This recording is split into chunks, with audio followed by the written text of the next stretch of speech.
గుప్పించడం అయితే మనం గమనించవచ్చు. ఇక అదేవిధంగా రాజ్యాంగంపై కుట్ర దాడి, మహిళా రిజర్వేషన్లు కేవలం నెపం, దక్షిణాది అస్తిత్వాన్ని తుడిచిపెట్టే ప్లాన్, కేంద్రంపై సోనియా గాంధీ సంచలనమైన వ్యాఖ్యలు చేశారు. ఎందుకో సోనియా గాంధీకి దక్షిణాది రాష్ట్రాల మీద ఎందుకో విపరీతమైన ప్రేమ కలుగుద్ది అప్పుడప్పుడు కదా. ఇదే దక్షిణాది రాష్ట్రాలపైన మరి ఉమ్మడి ఆంధ్రప్రదేశ్గా ఉన్నప్పుడు ఈ ప్రేమ ఎక్కడికి పోయిందో అందరూ కూడా దాన్ని కూడా ప్రశ్నిస్తారు సోనియా గాంధీ గారిని. మరి దాని గురించి కూడా మనం మాట్లాడుకోవాలి. కానీ ప్రస్తుతానికి అప్రస్తుతం కాబట్టి ఇప్పుడు సోనియా గాంధీ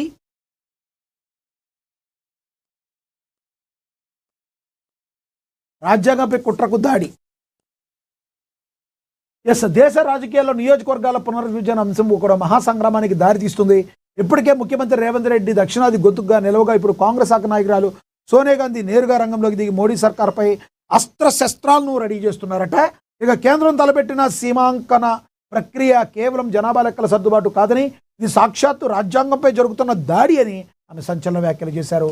మరి సోమవారం ఒక ప్రముఖ ఆంగ్ల పత్రికలో రాసిన విశ్లేషణాత్మక కథనంలో కేంద్ర ప్రభుత్వం అత్యంత గోప్యంగా అమలు చేస్తున్న ఈ ఖతర్నాక్ ప్లాన్ వెనుక ఉన్న అసలు రంగును ఆమె బయటపెట్టే ప్రయత్నం చేశారు. ఈ నెల 16 నుంచి జరగబోయే పార్లమెంటు ప్రత్యేక సమావేశాల వరకు ఉన్న అసలు ఉద్దేశం మహిళా రిజర్వేషన్లు కాదని, సీమాంకనం పేరిట దేశ రాజకీయ చిత్రపటాన్ని మార్చే కుట్ర జరుగుతుందని సోనియా గాంధీ అయితే ఆరోపించారు.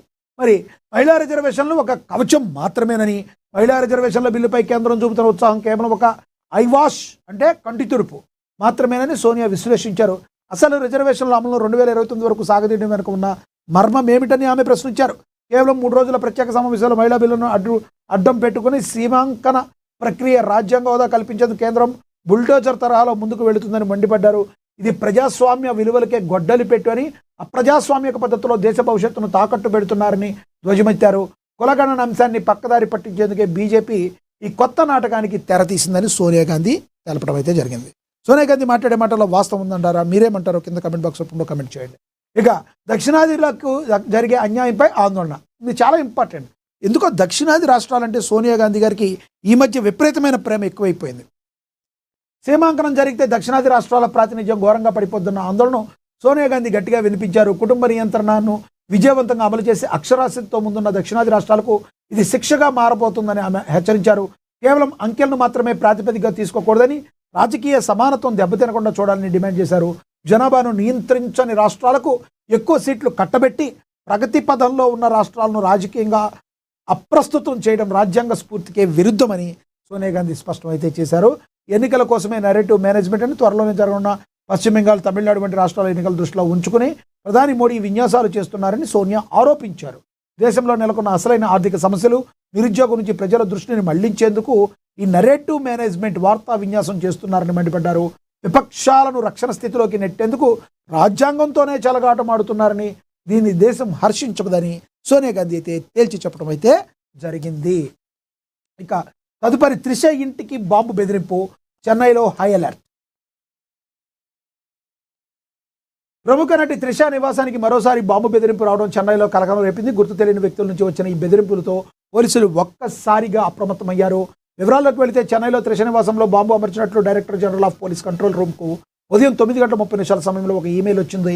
దీంతో వెంటనే అప్రమత్తమైన పోలీసులు త్రిష ఉంటున్న తేనాంపేటలోని ఆమె ఇంటికి చేరుకున్నారు. బాంబ్ స్క్వాడ్, డాగ్ స్క్వాడ్ సాయంతో పోలీసులు త్రిష ఇంటి పరిసర ప్రాంతాల్లో గంటల తరబడి సోదాలు నిర్వహించారు. ఇంట్లోని ప్రతి మూలను క్షుణ్ణంగా తనిఖీలు చేశారు. సుదీర్ఘ తనిఖీల అనంతరం అక్కడ ఎలాంటి పేలుడు పదార్థాలు లభించకపోవడంతో పోలీసులు ఊపిరి పీల్చుకున్నారు. ఆ బెదిరింపు కేవలం ఒక ఫేక్ కాల్ అని అధికారులు తెలియజేయడం అయితే జరిగింది. సో ఇలాంటి వాటి వల్ల ఇంకా చాలా ప్రాబ్లం. ప్రతిసారి కూడా నాన్నా పోలీస్ సామెత టైపులో ఉంటే ఎప్పుడన్నా ఏదైనా జరిగే అవకాశం ఉంటుంది. కాబట్టి పోలీస్ అధికారులు కూడా ఎటువంటి పరిస్థితుల్లో రిస్క్ తీసుకొని ఏ బెదిరింపు వచ్చినా క్షుణ్ణంగా తనిఖీలు చేయడం వాళ్ళ యొక్క బాధ్యతగా, వాళ్ళ యొక్క విధిగా మరి చేస్తారు.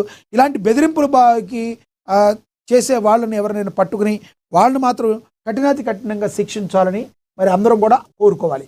ఇక కేసీఆర్పై సీతక్క ఫైర్, అంగన్వాడీ ఫోన్ల అంశంపై లీగల్ వార్, మరి ప్రతిష్ట దెబ్బతీస్తే ఊరుకోమని, క్షమాపణ చెప్పకుంటే క్రిమినల్ చర్యలు తప్పవని ధనసరి అనసూయ సీతక్క తెలియచేయడం అయితే జరిగింది.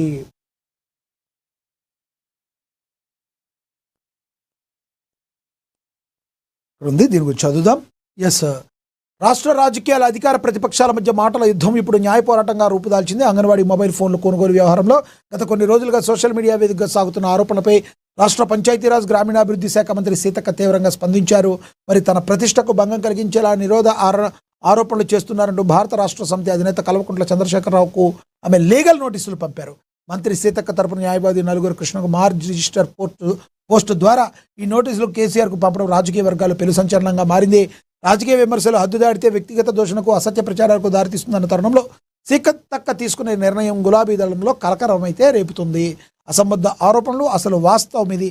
మంత్రి పంపిన నోటీసులో ప్రధానంగా అంగన్వాడీ మొబైల్ ఫోన్ల కొనుగోలు ప్రక్రియపై జరుగుతున్న ప్రచారాన్ని ఎండగట్టారు. అసలు మొబైల్ ఫోన్ల కొనుగోలు ప్రక్రియ మొత్తం తెలంగాణ టెక్నాలజీ సర్వీసెస్ లిమిటెడ్ ద్వారా అత్యంత పారదర్శకంగా జరిగిందని ఆమె స్పష్టం చేశారు. టెండర్ రివల్యూషన్ కమిటీ నిర్ణయాల ప్రకారమే కాంట్రాక్ట్ దక్కిందని, ఇందులో వ్యక్తిగతంగా తనకు ఎలాంటి సంబంధము లేదని మరి సీతక్క కుండబద్దలు కొట్టారు. డెడ్ లైన్స్ ఫిక్స్ లేదంటే కోర్టుకే. BRS party official social media వేదికగా జరుగుతున్న కుట్రపూర్తి ప్రచారానికి ఆ పార్టీ అధినేతగా కేసీఆర్ బాధ్యత వహించాలని మంత్రి సీతక్క డిమాండ్ చేశారు. వచ్చే 48 గంటల లోపల గన సోషల్ మీడియాలోని అభ్యంతరకర పోస్టులు వెంటనే తొలగించడమే కాకుండా బహిరంగ క్షమాపణ చెప్పాలని అల్టిమేట్ జారీ చేశారు. నిర్ణీత సమయంలోగా స్పందించకుంటే సివిల్ మరియు క్రిమినల్ చట్టాల ప్రకారం కఠిన చర్యలు తీసుకుంటామని హెచ్చరించారు. చూడాలి ఇది రానున్న రోజుల్లో ఏ రకంగా మారబోతుంది, ఎంతవరకు వెళ్ళబోతుంది అనేది దీని గురించి మనం తెలుసుకోవాల్సిన పరిస్థితి. ఇక మనకి తెలుసు ఉప్పల్గడ్డపై సన్ రైజర్స్ విక్టరీ. ఎస్, నిన్న అత్యద్భుతంగా 57 పరుగులతో అద్భుతమైన గ్రాండ్ విక్టరీ అయితే కొట్టేస్తుంది. నిర్ణీత 217 పరుగులు చేసి 218 పరుగుల లక్ష్యాన్ని స్టార్ట్ చేసిన రాజస్థాన్ రాయల్స్ మరి దగ్గర 157 పరుగులకే మరి చేతులెత్తేయటం, తద్వారా మరి 57 పరుగుల తేడాతో మరి అత్యద్భుతమైన విక్టరీని సాధించింది. దీనిలో మరి బౌలర్ తను మన భాగ్యనగరంలో రాజీవ్ గాంధీ అంతర్జాతీయ క్రికెట్ స్టేడియం సాక్షిగా సోమవారం రాత్రి పరుగుల వేట కాదు, పరుగుల విధ్వంసం సాగింది. ఐపీఎల్ 2026 సీజన్లో భాగంగా జరిగిన అత్యంత ఉత్కంఠకరమైన మన సన్ రైజర్స్ హైదరాబాద్ జట్టు తన విశ్వరూపాన్ని ప్రదర్శించింది. గత కొన్ని మ్యాచ్లుగా ఎదురు దెబ్బలతో సతమతమవుతున్న ఆరెంజ్ ఆర్మీ సొంత గడ్డపై అభిమానులు కేరింతల మధ్య సింహంలా గర్జించింది. రాజస్థాన్ గర్వాన్ని అణిచివేస్తూ 57 పరుగుల భారీ తేడాతో చారిత్రాత్మక విజయాన్ని అందుకుంది. టాస్ గెలిచిన రాజస్థాన్ రాయల్స్ జట్టు హైదరాబాద్ బ్యాటింగ్ ఆహ్వానించడం ఆ జట్టు చేసిన అతిపెద్ద తప్పిదమని తేలిపోయింది. నిర్ణీత 20 ఓవర్లో సన్ రైజర్స్ హైదరాబాద్ 6 వికెట్ల నష్టాన్ని 216 పరుగుల భారీ లక్ష్యాన్ని ప్రత్యర్థుల ముందు ఉంచడం అయితే జరిగింది. అనంతరం రాజస్థాన్ రాయల్స్ జట్టు హైదరాబాద్ బౌలర్ల ధాటికి మళ్ళీ తట్టుకోలేక 19 ఓవర్లో కేవలం 159 పరుగులకి కుప్పకూలిపోయింది. ఈ మ్యాచ్లో అసలైన ఆకర్షణ Sunrisers captain Ishan Kishan batting క్రీజులోకి వచ్చిన క్షణం నుంచే రాజస్థాన్ బౌలర్లపై విరుచుకుపడ్డాడు. కిషాన్ మైదానంలో నలుమూలల బౌండరీల వర్షం కురిపించాడు. ఒకవైపు వికెట్లు పడుతున్న ఏమాత్రం బెదరకుండా కేవలం 44 బంతుల్లో 8 4లు 6 సుదీర్ఘమైన సెక్సర్లతో 91 పరుగులు సాధించారు. అయితే ఈ మ్యాచ్ చరిత్రలో నిలిచిపోవడానికి ప్రధాన కారణం హైదరాబాద్ యువ బౌలర్ ఇది ప్రఫుల్ హింజే సృష్టించిన అద్భుతం. ఐపీఎల్ 19 ఏళ్ల సుదీర్ఘ చరిత్రలో ఎవరికీ సాధ్యం కాని రీతిలో ఇన్నింగ్స్లో తొలి ఓవర్లోనే 3 కీలక బ్యాటర్లను పెవిలియన్కు పంపిన సంచలనం సృష్టించాడు. ఈ సీజన్లో అద్భుతమైన ఫామ్లో ఉన్న వైభవ్ సూర్యవంశీని మొదటి బంతికే అవుట్ చేసి షాక్ ఇచ్చిన హింజే ఆ తర్వాత ధ్రువ జురెల్, యశస్వి జైస్వాల్ను కూడా అదే ఓవర్లో మట్టి కల్పించాడు. ఒకే ఓవర్లో 3 వికెట్లు తీసి రాజస్థాన్ రాయల్స్ వెన్నుముక విరిచిన ప్రఫుల్ హింజే స్టేడియంను ఉర్రూతొలగించాడు. ఈ దెబ్బతో రాజస్థాన్ జట్టు పేకల్లోతు కష్టాల్లో పడిపోయింది. పవర్ ప్లే ముగిసేసరికి రాజస్థాన్ కీలక వికెట్లు కోల్పోయి